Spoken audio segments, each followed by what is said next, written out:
नमस्कार विद्यार्थी मित्र, आज आपण इयत्ता चौथी विषय शिष्यवृत्ती परीक्षेमधील नाम हा भाग पाहणार आहोत.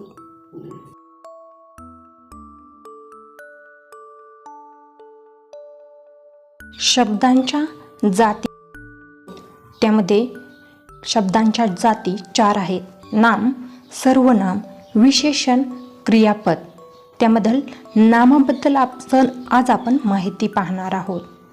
नाम म्हणजे कोणत्याही दृश्य अदृश्य सजीव निर्जीव वस्तूच्या नावाला नाम असे म्हणतात. म्हणजे एखाद्या वस्तूचं, व्यक्तीचं, ठिकाणाचं नाव म्हणजे नाम होय. नामाबद्दल आपण थोडी काही उदाहरणे पाहूया. पक्ष्यांची नावे: कावळा, चिमणी, कोंबडा, मोर यांसारखे जे पक्षी तुम्हाला माहीत असतील त्या सगळ्यांची नावं म्हणजे नाम. फुलांची नावे: गुलाब, मोगरा, चाफा, जाई, कमळ इत्यादी. नद्यांची नावं: गंगा, यमुना, गोदावरी, कावेरी, कृष्णा इत्यादी. मुलांची नावं: सचिन, अमर, समीर, अतुल, सोहम इत्यादी. धान्यांची नावं: गहू, ज्वारी, बाजरी, नाचणी, तांदूळ, मका इत्यादी. ऋतूंची नावं: वसंत, वर्षा, ग्रीष्म, शरद, हेमंत, शिशिर. काल्पनिक नावं पण असतात: अमृत, स्वर्ग, परीस, देवदूत यांसारखी. तसेच देशांची नावं, मुलींची नावं, वस्तूंची नावं, पर्वतांची नावं, पशूंची नावं, ग्रहताऱ्यांची नावं, मनाच्या स्थिती जसं की आनंद, कौतुक, दुःख, ममता, हास्य यांसारखी नाव आपण कोणत्याही नावाला नाम असे म्हणतो.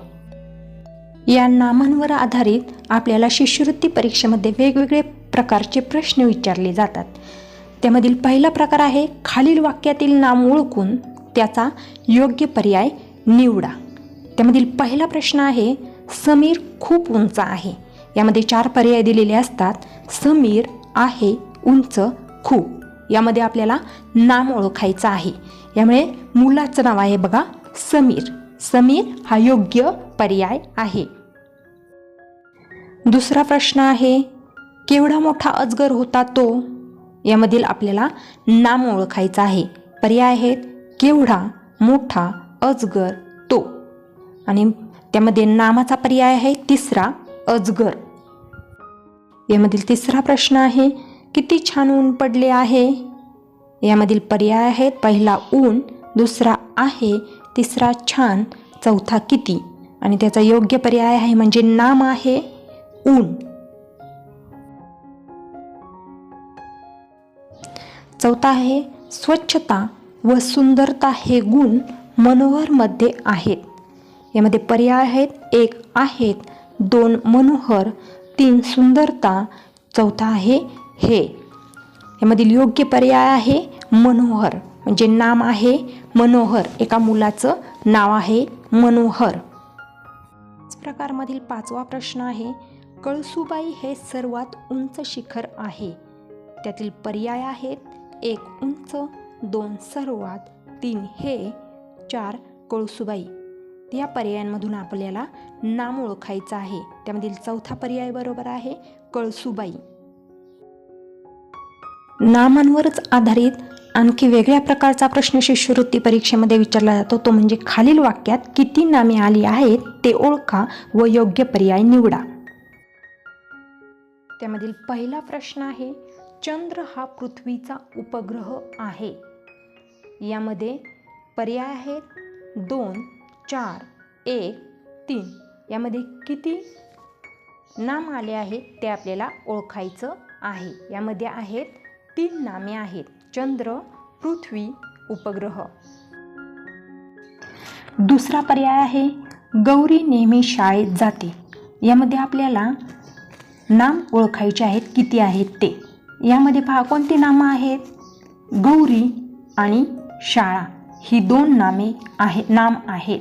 म्हणजे चौथा पर्याय बरोबर आहे. 2 नाम आहेत गौरी आणि शाळा.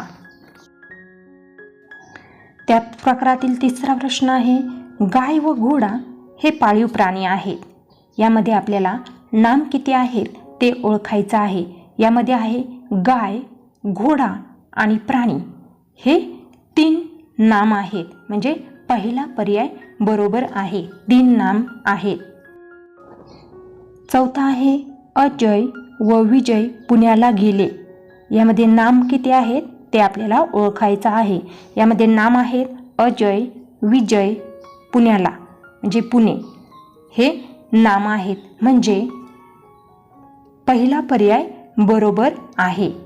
अजय, विजय, पुणा हे नाम आहेत. पाचवा प्रश्न आहे हापूस आंबा केशरी दिसतो. यामध्ये आपल्याला नाम किती आहेत ते ओळखायचं आहे. यामध्ये बघा हापूस, आंबा, केशरी हे 3 नाम आहेत, म्हणजे दुसरा पर्याय बरोबर आहे. हापूस, आंबा आणि केशरी ही 3 नाम आहेत. शिष्यवृत्ती परीक्षेमध्ये आपल्याला या नामांवर आधारित आणखी प्रश्न विचारले जातात. त्यामधील हा एक प्रकारचा प्रश्न आहे, खालील पर्यायांत नाम नसलेला पर्याय कोणता? आणि पर्याय दिले जातात हरिण, ससा, चपळ, घोडा. यामध्ये नाम नसलेला पर्याय ओळखायचा आहे, तो आहे तिसरा चपळ. चपळ हे काय आहे? विशेषण आहे, बाकीचे नावं आहेत म्हणजे नाम आहेत. त्यामधील दुसरा प्रश्न आहे, पर्याय दिलेले आहेत आरती, आकाश, आनंद आणि आपला. यामध्ये आपल्याला नाम नसलेला पर्याय ओळखायचा आहे. त्यामधील चौथा पर्याय बरोबर आहे आपला. आपला हे सर्वनाम आहे, बाकी सर्व नाम आहेत. आता पुढील प्रश्न आहे पहा, पर्याय आहेत हुशार, मेघना, धनश्री, मोहिनी. यामधील नाम नसलेला पर्याय ओळखायचा आहे, तो आहे पहिला पर्याय हुशार. हुशार हे विशेषण आहे, बाकी सर्व नाव आहेत म्हणजे नाम आहेत. पुढचा आहे पर्याय दिले आहेत वाघ, सिंह, घोडा, बलाढ्य. यामधील नाम नसलेला पर्याय ओळखायचा आहे, तो आहे चौथा बलाढ्य. ते एक विशेषण आहे, बाकी सर्व नाव म्हणजे नाम आहेत, ही प्राण्यांची नावं आहेत. आपल्याला शिष्यवृत्ती परीक्षेमध्ये नामांवर आधारित खालील वाक्यातील गाळलेल्या जागी योग्य नाम निवडून त्यांचा पर्याय क्रमांक लिहा असा देखील प्रश्न विचारले जातात. यासाठी आपल्याला सराव पाहायचा आहे. त्यामध्ये पहिला प्रश्न आहे व्याख्यान ऐकण्यासाठी हजारो टिंबटिंब जमले होते. व्याख्यान ऐकण्यासाठी प्रेक्षक जमले होते, म्हणजे पहिला पर्याय बरोबर आहे, बाकी सर्व नामेच आहेत, पण वाक्यासाठी योग्य पर्याय प्रेक्षक बरोबर आहे. दुसरा प्रश्न आहे सह्याद्री पर्वतातून बऱ्याच टिंबटिंब वाहतात. पर्याय आहेत झाडे, दगड, नद्या, वेली.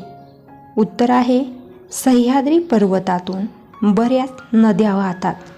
नद्या हे नाम या वाक्यासाठी योग्य आहे.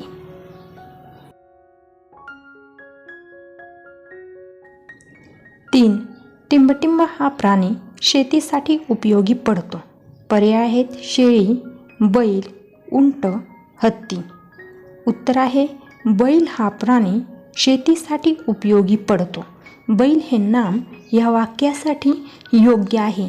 बाकी पर्याय देखील नाम आहेत, परंतु बैल हा शेतीसाठी उपयोगी पडतो म्हणून हा पर्याय बरोबर आहे. 4. टिंबटिंबचा खेळ करणाऱ्यास गारुडी म्हणतात.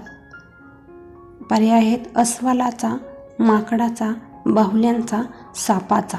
या ठिकाणी योग्य नामाचा उपयोग केला जाईल, तो आहे सापाचा खेळ करणाऱ्यास गारुडी म्हणतात. साप हे नाम या ठिकाणी योग्य आहे. 5. आंब्याच्या झाडाला आधी मोहर येतो मग टिंबटिंब लागतात. पर्याय आहेत कैऱ्या, पालवी, पाने, फूल. उत्तर आहे आंब्याच्या झाडाला आधी मोहर येतो मग कैऱ्या लागतात. या ठिकाणी कैऱ्या हे नाव योग्य आहे. 6वं उदाहरण आहे गावाकडे घरोघरी मातीच्या टिंबटिंब असतात. पर्याय आहेत त्याचे चिमण्या, भाकरी, चुली, चाकरी. या उदाहरणासाठी योग्य पर्याय आहे गावाकडे घरोघरी मातीच्या चुली असतात. अशाच प्रकारचे नवनवीन शैक्षणिक व्हिडिओ पाहण्यासाठी आमच्या चॅनलला सबस्क्राईब करायला विसरू नका.